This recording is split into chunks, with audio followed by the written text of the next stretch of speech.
Hey there, I'm an animated Connor Walsh, which is kind of ironic because people say I'm pretty animated in real life. Anyway, welcome to Walsh Wednesday, my new/old podcast. Let me explain. Back in high school in 2013, I was pressured by some friends to do an impromptu solo acoustic performance in my cafeteria.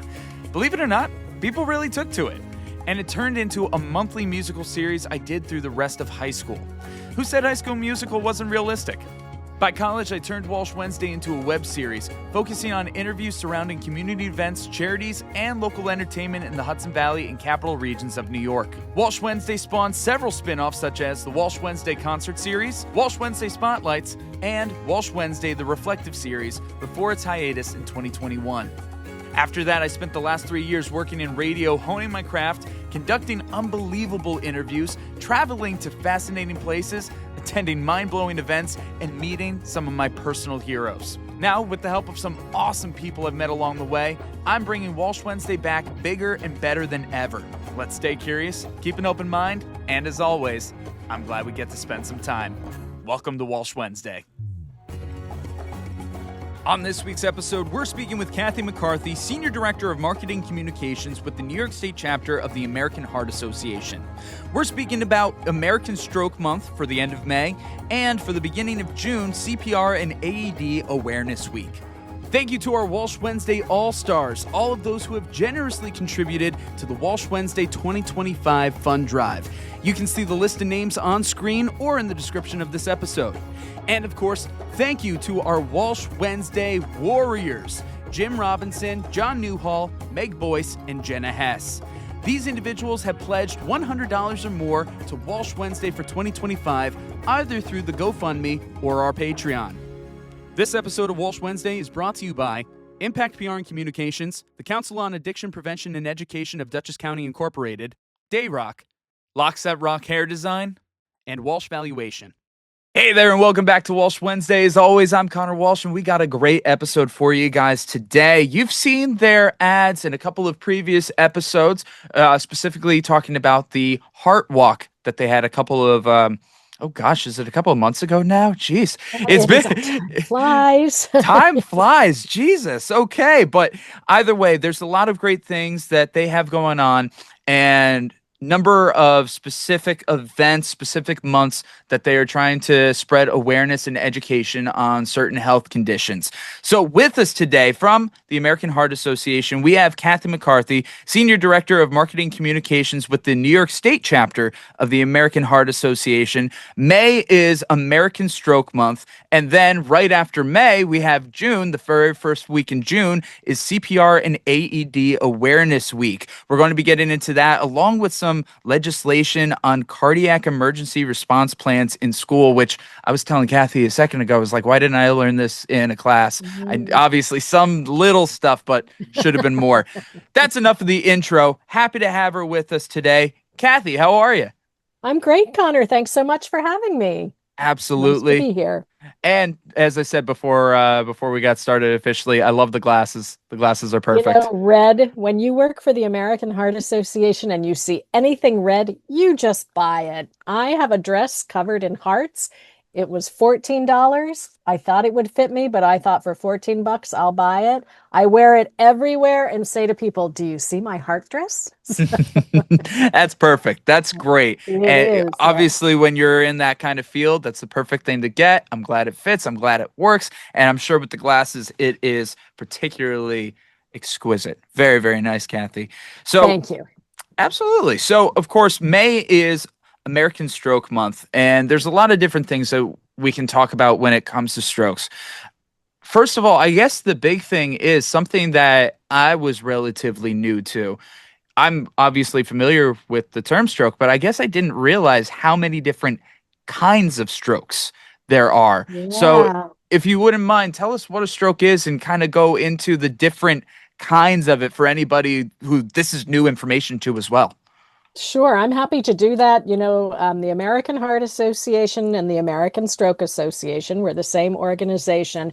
We're all about education. So this is a great opportunity to really let people know what stroke is. And basically, stroke is an interruption in the blood flow in your brain. And there are two main kinds. One is ischemic, where there is a clot. And that clot blocks the blood flow. So nothing happens and your body starts to shut down. Your brain can't work. The other kind is hemorrhagic, and that's a bleed. So you might have a tear in a vein or an artery in your brain. And then there are something that we hear a lot about, especially with older relatives. They'll talk about TIAs, and that's a transient ischemic attack. And that's kind of like a warning shot across the bow, where maybe somebody, I knew a woman one time and she said, I was in my closet getting ready for a trip and I wanted to get a suitcase. And then a minute later, I stood there and didn't know why I was there. So those are the three main kinds. And then we talk about a cryptogenic stroke that nobody knows where it came from or why it happened. So the main thing with all of these, Connor, is time. You want to act quickly, even with those TIAs, even if you're back on track and everything feels fine, and you might be inclined to say, maybe it was just a thing. Please call your doctor. Don't hesitate. Your life's too valuable. Absolutely. And it's kind of crazy because stroke is one of those things where there really are levels to it. It is a large spectrum across the different kinds of strokes there are, but then how hard a stroke hits you. There are some like you see in the movies where it's like really big and it hits and it's like, okay, immediately somebody called the paramedics.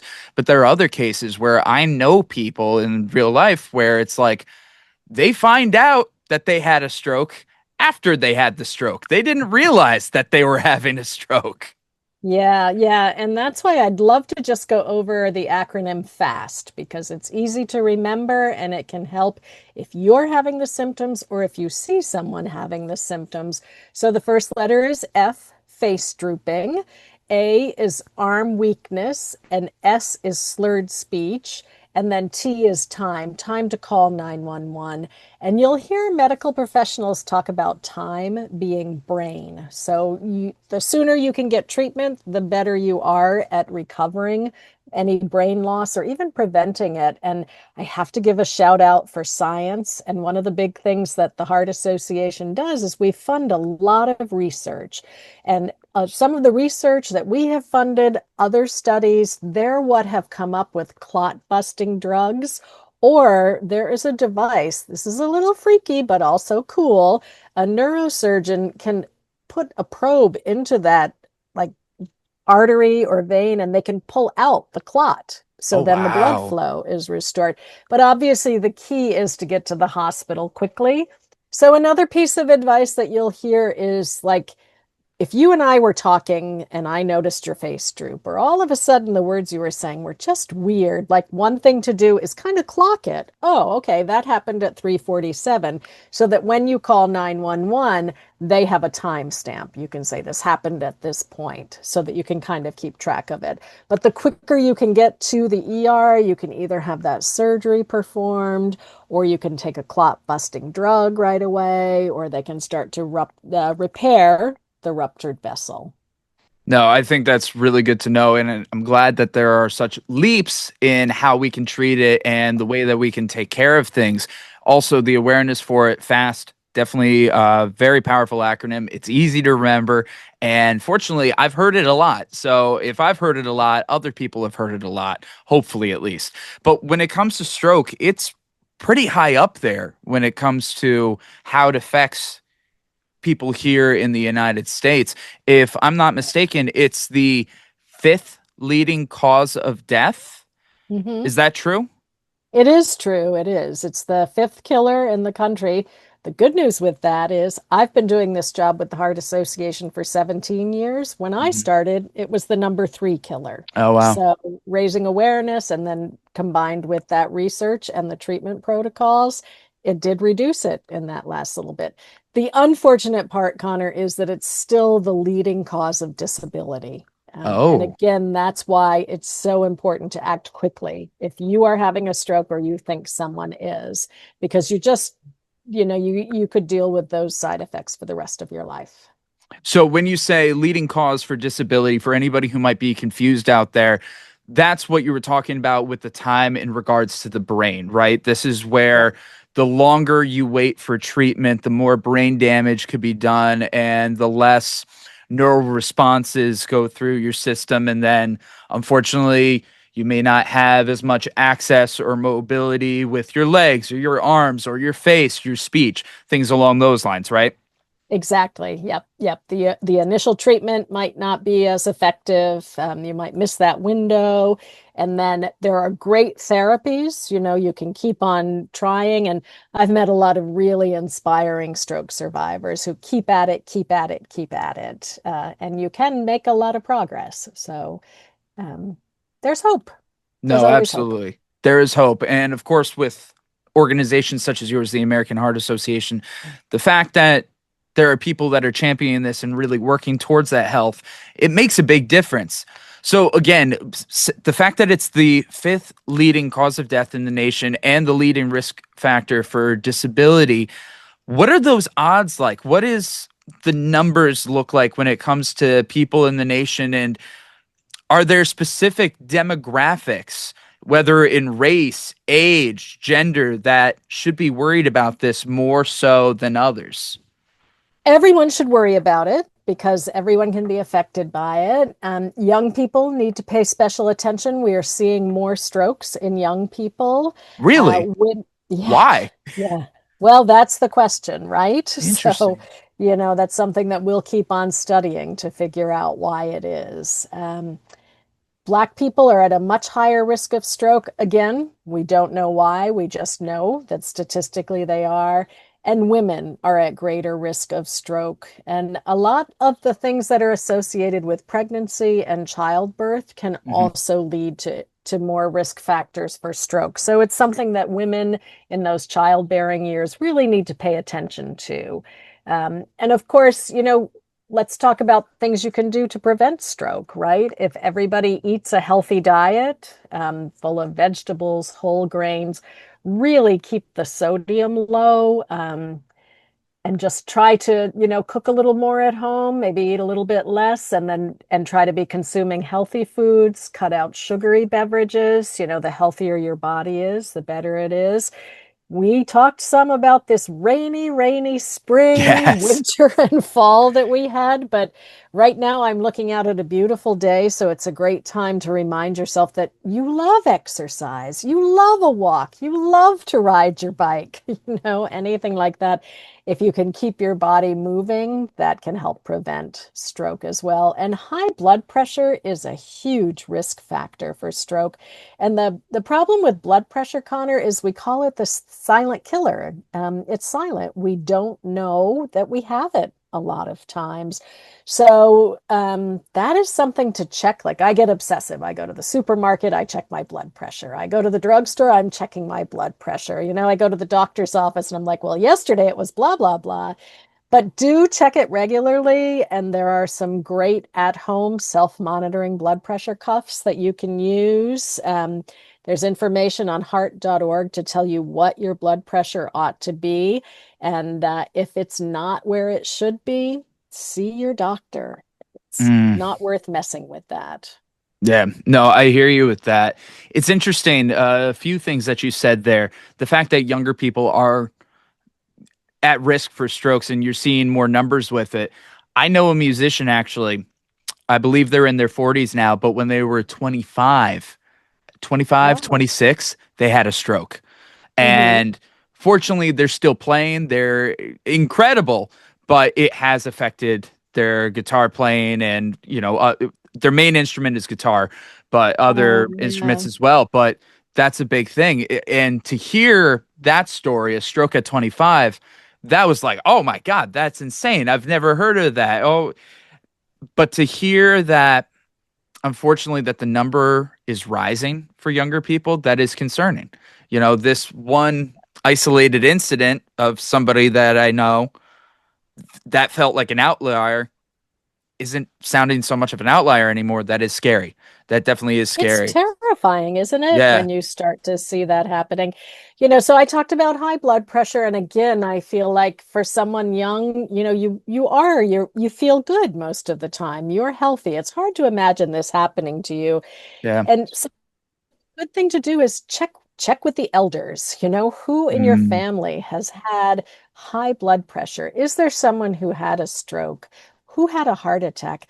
And sometimes we'll hear from people, yes, after I had a stroke, someone said, yeah, well, grandma had a stroke. And if you had known that, it might have altered the way that you acted, mm, because we can all change the things that we do. We can change our behaviors. We can change our environment. We can't change the genes that we're born with. mm, So, again, back to what I said before, knowledge as power. If you know that you're from a family with a history of stroke or high blood pressure or heart disease, then you really can take action now. And also, then you can keep up with your doctor a little more, like, look, this runs in the family, and you and your doctor can work together to see how the best way is to treat it.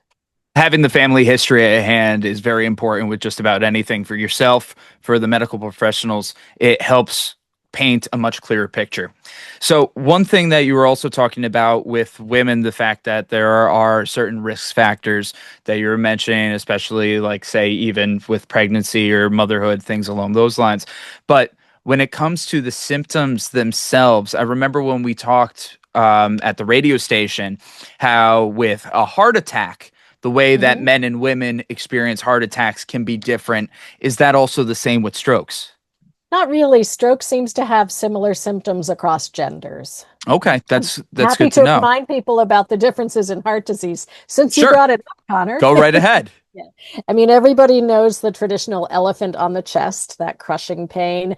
Pain in the left arm is also common. And then women might have shoulder pain. They might have gastrointestinal distress.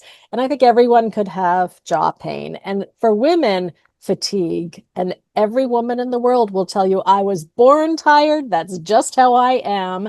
But you know your body. And if it's a different kind of fatigue, pay attention to it. No, I think that's important for people to be able to kind of recognize. And you're right, especially like in 2025 today, everybody's running at 110%. Everybody's connected, everybody's overwhelmed with things. So it's kind of hard to notice at times. So, but to have that level of mindfulness, to be able to check in with yourself, to make sure you are healthy and make sure that the people around you are healthy as well. I'm the ad ref calling a timeout on this week's episode to tell you about our sponsors. Baseball has umps, you idiot. I don't have an umpire outfit, okay? Sue me. Hey there, I'm the ad ref calling a timeout on this week's episode to tell you about our sponsors. Next up to the plate, we have our friend Philomena Finelli from Impact PR and Communications. Philomena? Thanks, Connor. I'm Philomena Finelli, CEO of Impact PR and Communications and a media maven, which is a fancy way of saying that my team and I help companies get in the news, transform leaders into thought leaders, and cut through the clutter with messaging that matters. And we do it all with a smile.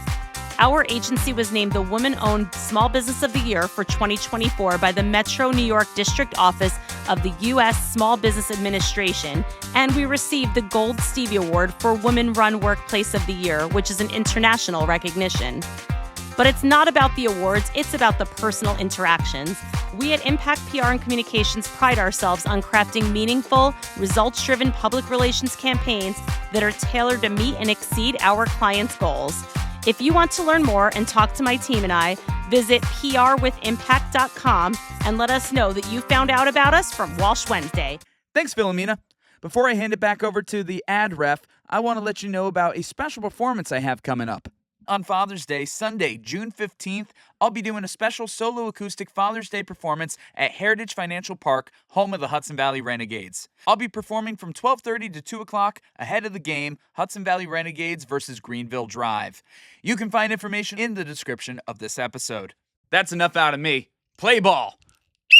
This episode of Walsh Wednesday is brought to you by Impact PR and Communications, the Council on Addiction Prevention and Education of Dutchess County Incorporated, Dayrock, Lockset Rock Hair Design, and Walsh Valuation. Another thing in regard to stroke, people who have chicken pox. Once they have it once, more than likely won't have it again, so you don't have to worry about it. But when it comes to stroke, though, stroke is one of those things. Once you have it once, you're more prone to it, right? Or at least that's what I've heard.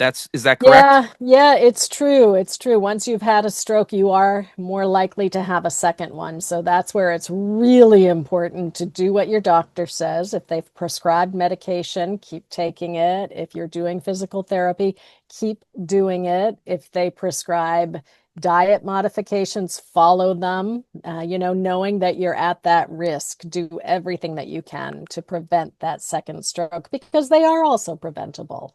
If you follow the doctor's orders and just take good care of yourself. I wanted to mention stress, because when you said we all go 100 miles an hour, oh man, is that true? And, I did feel for a little while like one good thing out of the pandemic is it made us slow down, but it brought its own stresses, of course. I don't mean to make light of it. And now the world seems to be kind of back at a crazy pace. And we are also studying stress a little bit to see how it's affecting us, because we do know it has an effect on our heart. It has an effect on our brain. So it's really critical that you also try to take those mindfulness moments, like you said. I was with someone recently and she said, did you ever eat your lunch just to eat your lunch? And I was like, no, I'm checking my phone. I'm finishing that work. Maybe I'm thinking about calling my mother. I'm like, I never just eat. And she said, try it, right? Like, just be in the moment, let the world go away. It calms you down, and it actually makes you better equipped to deal with the next things that are coming. So Oh, add it's that to true. the list. No, So, it's true. I am a culprit of it myself when I'm making lunch. And since I mainly work from home, I just go up to the kitchen at least, but I'm often doing five things at the same time. So you got to yeah. be very mindful about it. What was the book that I was reading? It was written by a monk. It might be called the Art of Mindfulness.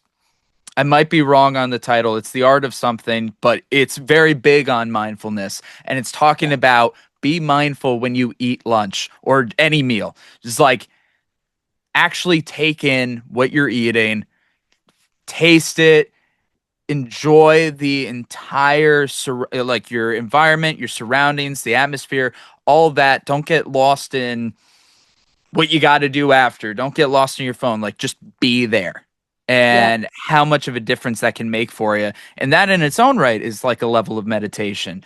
So, Kathy, again, thank you so much for Exactly. saying so much about stroke. Before we move from May to June, is there any last bit on stroke that you want to talk about?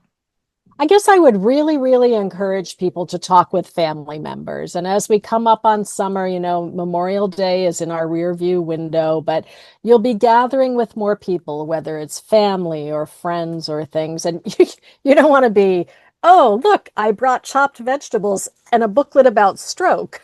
But especially if you're with family, just ask, did anybody here suffer from any of those things? So those kind of know what you're carrying with you to the game. And if you can just keep fast in mind, then you would absolutely recognize the signs and you might save a life. Big time. I think that honestly, that says a lot. Remember fast. It's a scary thing when it happens, but the more prepared you are, the better the circumstances are most likely going to be. All right, Yep. so let's move from May into June. June 1st through the 7th is CPR and AED Awareness Week. Now, I think this is very important. I'm glad that I learned this from a relatively early age. I remember when I was a camp counselor back in high school, I had to take Mhm. CPR classes and AED classes.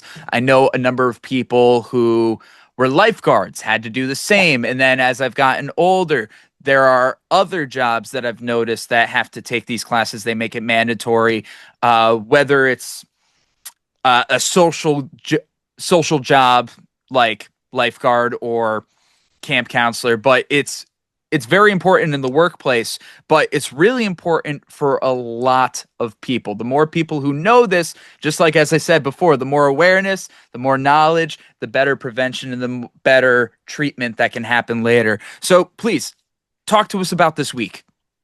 Sure. So CPR and AED Awareness Week is just designed, again, for us to provide some education, some opportunity.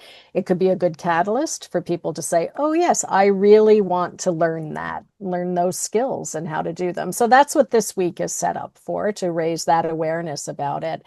And we started building a nation of lifesavers after Damar Hamlin collapsed. And, thank God he survived.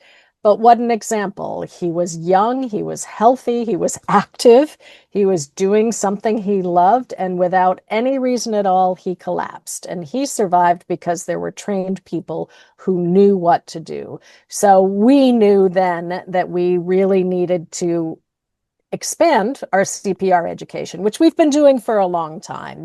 We really own CPR, we update the guidelines for it, and we study it. And we learned that doing hands-only CPR, where you do not have to do the rescue breaths, can be effective while you wait for help to come. If you're pushing the blood through the body, it's carrying oxygen to that all-important brain, as we already talked about this episode. So hands-only CPR, so easy. One hand over the other, push hard and fast in the center of the chest. And you are more likely to save that person's life than not. Absolutely. But also another thing about taking these classes to learning CPR and the AED is knowing the right time and place to do it, because also doing it at the wrong time and place could cause some damage. I actually have a very recent story, which is kind of insane that this happened. I was out for a friend's birthday and we go to this bar, and at the bar, somebody just totally collapses. It just falls down to their seat, totally out cold. So two of the people from our group, one of them had nurse training, the other was her boyfriend, and then there was another gentleman that came over. I'm assuming he must have been a cop, just the way he handled himself, but he knew how to do things. The three of them handled the situation very good, because a lot of people around them were saying, it's like, oh my God, let's start CPR. Oh my God, let's start compressions. Oh, do we have to do the breathing into him? Do we have to resuscitate him? And immediately they're saying, like, again, these are people who don't fully know what's going on. But fortunately, the three people there, they knew, it's like, he has a pulse. He's breathing. We have to get him into the recovery position. Somebody call 911. So imagine if something was being done that would actually damage him or make things worse. I don't know what it was that happened to this man. The paramedics came, they took him. Another person in our friend group called 911. I cleared out all the tables so that the paramedics could get through. But it's a matter of that misinformation. And then there's also a lot more people at the bar who did nothing or didn't. Oh. You have like no response, like no empathy, no response, nothing like that. So I think that's something that I learned a lot taking those courses, is what to do and what not to do in those situations. Is there anything you want to say based on that story? Well, so first of all, it is terrifying. And those people at the bar who looked like they weren't responding, they were probably just terrified. Like, what the heck is happening? And I don't know what to do. So that's why the training is so important. But I think the most important thing to do is call 911, because that starts a whole chain of survival, and it shortens the amount of time that you have to spend as that first responder. So call 911. And then what we always, say to do is to start out with people, like, tap their shoulders, hey, are you okay? Are you okay? And if they respond, they're fine. And you can usually tell if there's a breath or not. And then I think go ahead and start CPR, and probably somebody will sit up and say, I'm not dead yet, right? You'll have a Monty Python situation on your hands. And I do not mean to make light of anyone's suffering, please, but, I think it's okay. But we started hands-only CPR, and then we passed a law, gosh, almost 10 years ago now, that it would be taught in schools. So that everyone who graduated from a New York high school would know hands-only CPR, and they would have had a chance to try it on a mannequin. And by doing that, we were creating just a little bit of muscle memory so that if you are out somewhere and someone collapses, you immediately call 911 and then you step into action. And you get bonus points if you say to someone, go find an AED. And, you know, now that I work here and have for so long, anytime I go in a place, I always clock where the AED is because they are usually out in public places. And then one thing I would love to say, Connor, in terms of worrying about hurting someone, with all this hands-only CPR instruction and legislation and AED use, we also passed the Good Samaritan law so that if you as a bystander try to save someone and say, like, the most common thing that might happen is you might break a rib, you are safe. You are protected. You cannot be sued because of that Good Sam law. And I've met survivors of sudden cardiac arrests and they're like, a broken rib, that will heal. A stopped heart, that won't. So thank you for starting it up again. So yeah, I mean, call 911 and you're safe. You can't be held liable. Beautiful. Those are two important things. No, I appreciate you saying that. And I'm glad that you brought up the legislation. If I have my information correct, the cardiac emergency response plans in schools, it's actually going to be going before the Senate Education Committee sometime real soon. Do you want to talk about that and what that's going to be looking like from a political level and then also in an academic level? Well, I can talk mostly about the academic level. We have a government relations director, and she is hard at work with with the state legislature. And we also have a lot of volunteers who work with us on any legislative issue. And this is part of our purpose at the American Heart Association. I can teach you how to do hands-only CPR, but if I help pass a law that every student in New York needs to learn hands-only CPR, that's going to have a much bigger reach. So we try to work system-wide like that. So the cardiac emergency response plans would set up a plan in schools. What happens if someone has a sudden cardiac arrest? And schools have a lot of safety protocols. So this would just be one more thing. And it would, who will call 911? Who will start hands-only CPR? And then really importantly, where is the AED? And stop and think for a minute about school. Okay, there's the kids there all day long, right?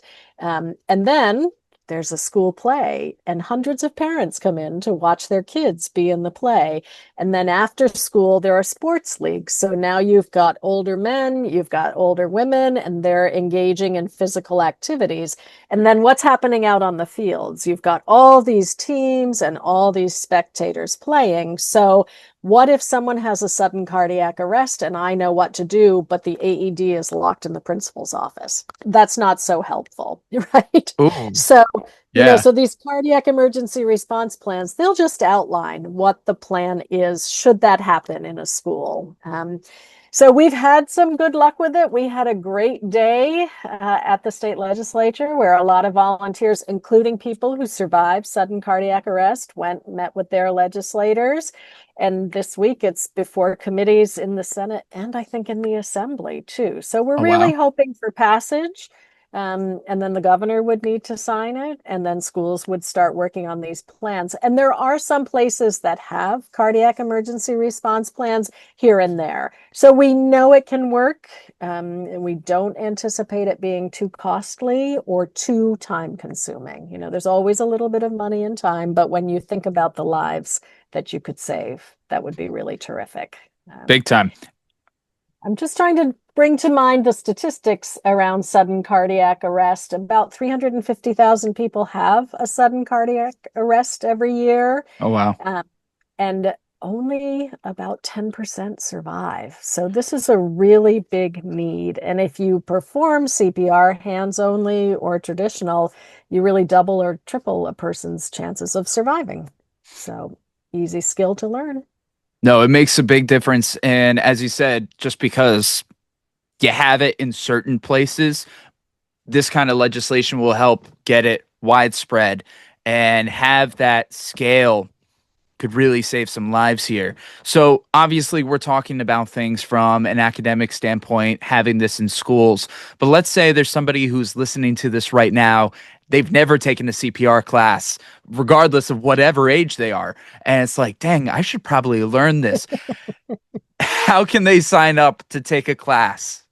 So they can head to heart.org, and if they really just want to learn hands-only CPR, they can go to heart.org/nation, and that will just show there's a video where you see the steps of hands-only CPR. And then if you dig down a little further at heart.org and look for CPR, then you'll see a list of classes that you can take in your area. Because when I talk about hands-only CPR, that's a skill that you learn quickly and can use. But like when you were working, you had to have a bigger class. You needed to learn a little bit more about why and how, and you learned compressions and breathing. Yes. And I'd also like to say using an AED is very simple. You open it, you turn it on, and it talks to you and tells you everything you need to know. But a full-on course where you're certified, that will go through, it'll go much deeper. And then that is really useful in a lot of jobs, and many jobs do require it. But heart.org is a great place to look for all of that. Phenomenal. And of course, we'll have all the links and information in the description of this episode so you can find all of it. At the very least, it's building the confidence. As you said, with the AED, it talks to you. That's great. Yep. But having the confidence with it makes a difference. Having the confidence, even with hands only, just having that confidence, the few seconds, minutes, whatever it is that you were shaving off when you have the confidence could make all the difference in saving that life. I think that's incredible. So, Kathy, of course, May, we're just wrapping up May with American Stroke Month, June 1st through the 7th, CPR and AED Awareness Week, and then hopefully things go well when it comes with this legislation in the Senate Education Committee. As we're wrapping up this episode, is there any last little nugget that you want to express in regard to heart disease, stroke, or anything that we've talked about, or something we haven't talked about yet? Well, I would like to say, the Heart Association has been around for 100 years. Last year was our 100th anniversary. And we are where we are because so many people support us, whether it's someone like you spreading this message that I'm carrying to the wider public, the people who come to the Heart Walk, the people who come to the Go Red for Women Luncheon, the people who call their legislators and say, you have to do this. So I'd like to say a thank you to all of them. And we are always looking for people to get involved with us. So if you've got a skill, an interest, time, heart.org is a great place to go. And in particular, if you have an interest in the legislative side, which can be really empowering, I get very patriotic, and every time that we have a day at the Capitol and you go and you meet with your legislator and they and or their staff listen to you, that's what this is about. This is extraordinary to be able to go and do it. And they don't always say yes, they don't always do what we want them to, but you have your time to talk about it. So anyone who would like to do that, the website for that is called heartpowered.org. So you can get involved with us that way too. So keep in touch with us. Come see us sometime. Phenomenal, Kathy. That sounds great. And of course, we'll make sure that we get this in the description of the episodes. Heartpowered.org, you said, right? Yep. Fantastic. So you can check that all out. Kathy, thank you so much for being on this episode of Walsh Wednesday. Really appreciate it all. It was great, Connor. Thank you. What a good time together. Thanks. Always a pleasure. I'm Connor. I'm Kathy. And as always, we're glad we get to spend some time. And that's a wrap on this week's episode. Much love to our sponsors this week, Impact PR and Communications, the Council on Addiction Prevention and Education of Dutchess County, Locks That Rock Hair Design, Walsh Valuation, and Dayrock. Thank you to our Walsh Wednesday All-Stars, all of those who have generously contributed to the Walsh Wednesday 2025 Fund Drive. You can see the list of names on screen or in the description of this episode. And of course, thank you to our Walsh Wednesday Warriors, Jim Robinson, John NEWHALL, Meg BOYCE, and Jenna HESS. These individuals have pledged $100 or more to Walsh Wednesday for 2025, either through the GoFundMe or our Patreon. You can support this channel by becoming a Patreon member with memberships as low as $5 a month. With that, you can get behind-the-scenes content, your name featured in the credits of each episode, and access to the Spend Some Time chat. You can find that and more by scanning the QR code on your screen or by going to the links in the description. As always, I'm Connor Walsh, and I'm glad we get to spend some time.